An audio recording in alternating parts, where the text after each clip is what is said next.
Good morning sa ating lahat mga kaibigan. Andito na naman tayo sa ating usapang magmamanok po.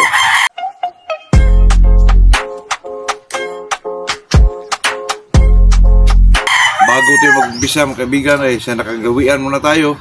Magpa-shoutout muna tayo kay GMD Game Farm, Captain Junjun Dayunot ng San Mateo Rizal from Carcar City, baka Cebu to mga kaibigan. At saka kay Bal Dilos, Bal Habrica de los Reyes, San Francisco, Aurora, Quezon. At saka itong si Super Globes TV, Misamis Oriental, Cagayan de Oro, siguro ito mga kaibigan. Kaya ito naman pag-usapan natin ngayon mga kaibigan ay ano lang po, mga tanong lang ito mga kaibigan. Katulad ni nagtanong siya sa atin na paano ba kung mag-immunize tayo, mag-vaccine tayo mga kaibigan, ay di ba daw maapektuhan yung mga mga kapitbahay natin na nag-alalaga din ng mga manok po. Sa atin naman dyan mga kaibigan ay lang po, proper disposal lang mga kaibigan. Na ang iba naman dyan, pag katapos nilang lalo na sa mga lasuta, ilagay nila ng yan mga kaibigan, balde, kundi planggana po, lagyan ng mga katulad ng sunrox. Yun po sa akin mga kaibigan, bago ako mag-umpisa magbigay ako ng mga vaccine po ay muna ako ng mga kaibigan, maghaling ba yung magpa-apoy muna mga kaibigan. Naghaling ako ng mga kahoy, ganon. Pagkatapos doon mga kaibigan, doon ko sa apoy mga kaibigan para talagang safety po. Pero yung eksakto talaga dyan, sabi nila yung ilagay mo yan sa balde o planggana ba, lagyan mo ng sunrox, yun, napaka-safety na yun mga kaibigan. Ang iba naman ay ilibing nila po, yung ilibing mga kaibigan, parang parang peligro ng kunti po kasi mabuhay yung bakterya doon sa ilalim ng lupa, baka maglagana pa yun sa taas, maubos yung manok mo doon. Sa atin mga kaibigan ay lang po, proper disposal lang mga kaibigan. So sa akin mga kaibigan ay muna ako ng maghaling ba mga kaibigan, magpaano muna ng mga apoy, tapos pagkatapos ilagay mo na doon lahat mga kaibigan. Napaka-safety yun paano yung makaligtas yung mga bakterya doon ay talagang mamatay sila po. Pero ang pinaka-eksakto dyan mga kaibigan, lagay mo sa balde, planggana, lagyan mo ng sunrox po. Yun lang po mga kaibigan. Yun lang pinaka-eksakto po. At saka may nagtanong sa atin mga kaibigan na yung ba daw, yung mga babae ko na golden boy mga kaibigan, kasi yun lang talaga natira, ay talagang quality ba daw. Saan ba daw yung dalawang noon ang pinakamaganda daw, pareho lang yun mga kaibigan. Talaga para silang kambal po, parang pinagbiyak na bunga mga kaibigan. Makita mo yung paa, pareho silang maninipis. Yung dito nila, madaliri. Pero lang yun mga kaibigan, napakamura lang yun mga kaibigan, 5K lang yun. Kaya yun mga kaibigan, kasi bata pa yun, 8 months pa, magamit ko parang matagal yun mga kaibigan. Sa akin naman, sa makauna lang talaga, yun lang talaga mga kaibigan. At saka may nagtanong sa atin mga kaibigan, wala pa daw tayong pang sale na katulad ng mga sisiw na medyo makamura daw mga kaibigan.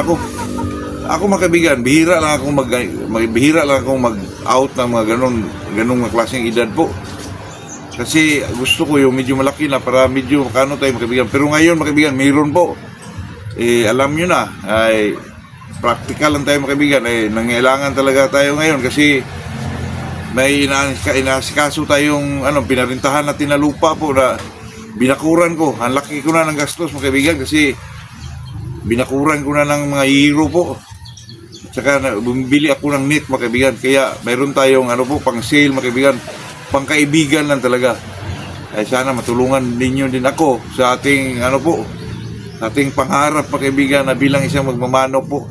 Ito po mga kaibigan, napaka magamit nyo ito mga kaibigan.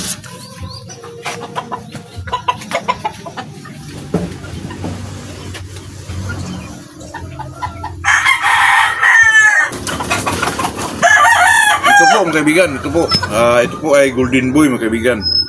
Ang markings niya ay lip out, right out. No marking sa ilong po. Siguro maganda ito mga kaibigan kasi medyo may pagka-yellowish dito mga kaibigan.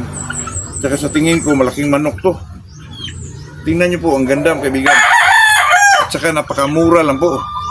At saka mga kaibigan, hindi lang ito mga kaibigan, may pares pa ito mga kaibigan na state golden boy din. Pareha sila para makaproduce ka talaga ng pure na golden boy din.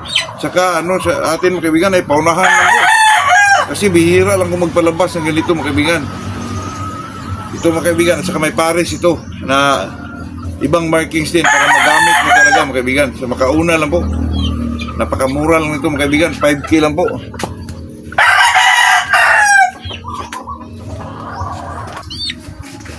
At saka ang pares niya mga kaibigan, ito po.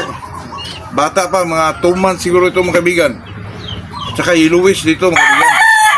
Ang markings naman ito ay ano po, double left mga kaibigan, at saka left nose po. Golden boy, pareho sila golden boy mga kaibigan. Ito talaga magamit nyo ito po. Yung isa, markings naman doon ay right out, left out. Pareho sila golden boy mga kaibigan, talaga magamit ito. At saka makamura kayo dito mga kaibigan, kasi sa iba nito mga kaibigan, ako nakakuha nga ako kay Gadisis dati, 3 months old, 5K na po. Ito may pampares pa, kakuha ka na ng pure automatic mga kaibigan. Sa akin mga kaibigan ay paunahan lang po, paunahan lang talaga. Kung sino lang yung makaunang magano mga kaibigan, alam nyo na.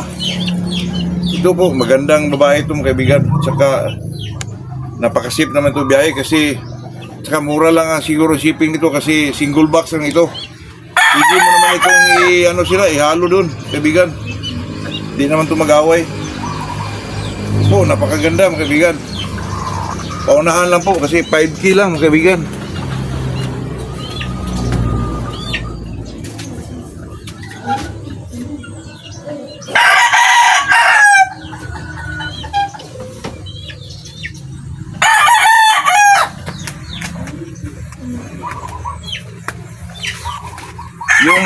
Yung mga sisyo na yun mga kaibigan ay sila yung mga resulta nung nagluko yung incubator natin mga kaibigan. Kaya napisa, kunti lang. Kaya yun po, at saka ano mga kaibigan, tingin ko naman ay maganda yung mga golden boy na yun mga kaibigan, at saka maganda yung makulay na dito. At saka mapakinabangan nyo talaga kasi pares na sila. Different markings po, kaya magamit nyo yun mga kaibigan ng matagal po. Tsaka yung mga offspring, pwede nyo ibinta, pwede nyo mag-selection para magamit yun sa susunod yung breeding po. Yun lang po, sa akin lang mga kaibigan. Paunahan lang po kung sino lang makauna doon mga kaibigan. Kasi napakamura lang po, 5K lang yun mga kaibigan. Ayun lang po, paunahan lang doon mga kaibigan. Bihira lang kung magpalabas ng mga ganong klaseng edad po. Kasi sa akin gusto ko talaga 7 months talaga para makita na yung kabuuan ng isang manok mga kaibigan. Pero yun lang po, baka tayo makatulong din sa ating mga kaibigan, talagang gawin natin po. At saka yung dalawang babae na golden boy mga kaibigan ay pareho silang maganda po. Di naman tayo magsabing klase mga kaibigan, at saka alanganin yung manok mo, mahiya naman tayo doon mga kaibigan. Kaya sa atin, yung nagtanong na ano daw ang maganda sa dalawang, pareho sila mga kaibigan. Same lang sila, talagang parang parang kambal. Kaya magamit nyo ng matagal yun kasi bata pa yun, 8 months pa yun mga kaibigan. At saka magamit nyo talaga sa breeding. Kasi yung mga dalawang pulit na yun ay talagang class A yun mga kaibigan sa aking standard po. Yun lang po. At saka napakamura yung natin mga kaibigan, yung for sharing natin isang pares mga kaibigan. Yun lang po, 5K lang po. Good morning sa ating lahat mga kaibigan. May bago tayong kinuha na wing band po kasi